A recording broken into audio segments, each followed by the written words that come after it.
Hey, how's it going, guys, and welcome back to Monster Tamer News, the segment on this channel where we go over the past week's happenings in the world of monster taming. Now, this week we have a ton of very fast and quick updates to go through. This is basically going to be an extended rapid-fire news sort of segment.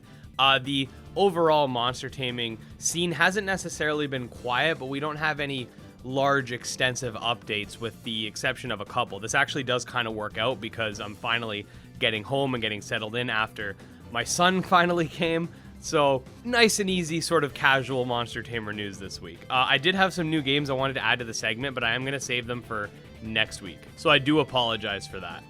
Anyways, let's dive right in.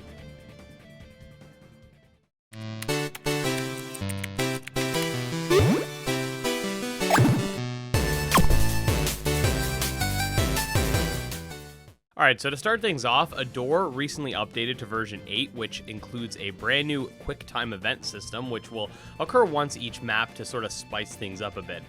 The first is called Escort the Energy Orb, and as it sounds, you escort an energy orb to the Sentinel Tower. During this time, cursed enemies will spawn, and you must survive until the orb has reached the spot.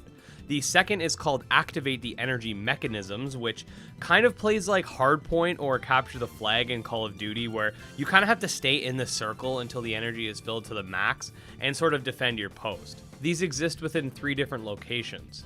And finally, the third is called the Cursed Camp, which is an optional quick-time event and basically has you fighting up to 3 waves of enemies in hopes of getting various items and gold.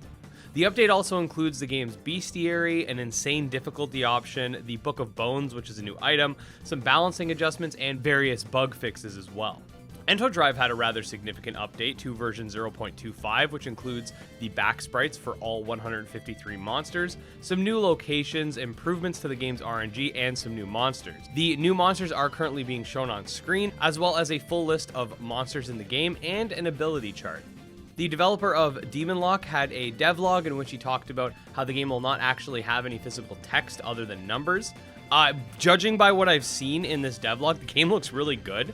I definitely highly recommend checking it out, but basically there's going to be a lot of visual information on screen rather than walls of text and stuff to that effect. I am curious to see how it plays out. We got a new promotional clip for Rune Factory 5 showcasing some monsters, new and returning. We get to see a spectacular Dune Worm monster for Guild of Dragons, some really cool new Zokai designs, a new cover art for Eternal Exodus, the early stages of Xenoscape's breeding system, a couple new Buddymon concept art designs, a new monster for Disc Creature's World, a fish tank for Ova Magica, a new spooky screenshot for Stratton Studios' upcoming Halloween monster taming game.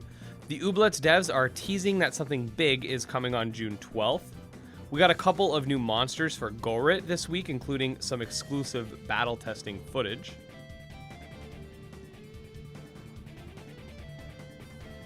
Monster Sanctuary is currently on sale for 33% off on Steam. The Anatoms Project will completely be changed into something new. Here's a redesign of Panji to reflect the new direction of the project. The Mythren Kickstarter concluded, with it successfully raising $42,590 USD out of its $40,000 goal. Likewise, the Monster Tribe campaign is over, with it raising $19,439 CAD out of its $15,000 goal. Congrats to both development teams. The Laxidaze Kickstarter will commence tomorrow on the 18th of May. Nuumonsters' latest update includes a secret base mechanic, which brings forth over 30 plus new items to the game. Monster Crown had a small patch which adjusted how trainers choose their switches, making them wait to pick just like a human would. A tutorial for trading and online battling was added as well, and a few other minor changes and bug fixes. Here we get a look at what seems to be a boss for Goddess Lost in Trance. And finally, last but not least, here is a brand new song for Final Stardust. Let's listen.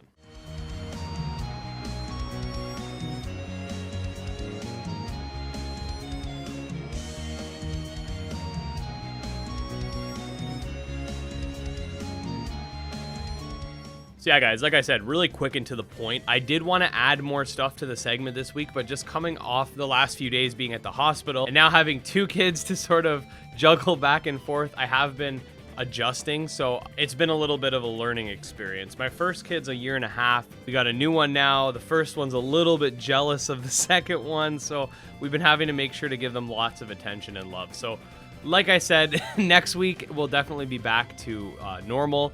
And thank you guys so much for watching, and thank you guys so much for supporting this channel. It means the world to me, and if you do enjoy monster taming content, definitely make sure to like and subscribe. Follow me on Twitter, GymLeaderEd. Check out my Discord, all links in the description. I'll see you guys in the next one. Peace.